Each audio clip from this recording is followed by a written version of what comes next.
எண்ணெய் தொடர்ந்து நம்ம இங்க வாங்குறோம். நமக்கு எதுக்கு 25% அபராதம் வந்துச்சுன்னா, நம்ம ரஷ்யா கிட்ட இருந்து நெறைய எண்ணெய் வாங்குறோம்.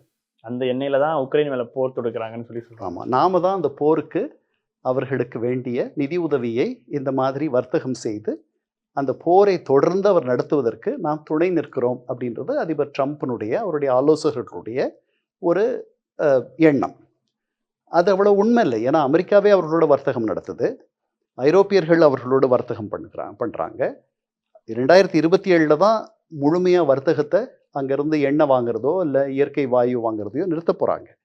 இப்படி இருக்கும் பொழுது, நம்ம மட்டும் வந்து தனிமைப்படுத்தி, நம்ம மட்டும் ஏதோ பெரிய தப்பு பண்ணதா சொல்றது. அதுவும் 3 வருஷமா அத நம்ம பண்ணிட்டு இருக்கோம். இன்னைக்கு திடீர்னு அவர் ஆட்சிக்கு வந்தே 1 வருஷத்துக்கு மேல ஆயிடுச்சு. இல்லையா? 1 வருஷம் ஆகப்போகுது. அப்படி இருக்கும் பொழுது, திடீர்னு இது என்ன புதிய பிரச்சனை? அவருக்கு ஏதாவது காரணம் சொல்லணுன்றதுக்காக சொல்றாரோ அப்படின்னு தோணுச்சு.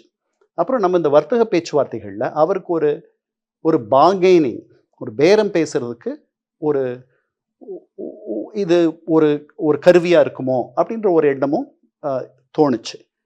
இப்போ இந்த பேச்சுவார்த்தைகள் இன்னும் இந்நேரம் நமக்குள்ள ஒரு பேரம் முடிஞ்சிருக்கும். நாம வந்து அந்த ஒப்பந்தத்தை கையெழுத்து போட்டிருப்போம்னு நினைச்சிட்டு இருந்தோம். அது நடக்கல. இன்னும் 2 மாதத்துக்குள்ள நடக்கும்ன்ற மாதிரி ஒரு எண்ணம் இருக்கு. இது யுஎஸ் ட்ரேட் டீல் சொல்றீங்க.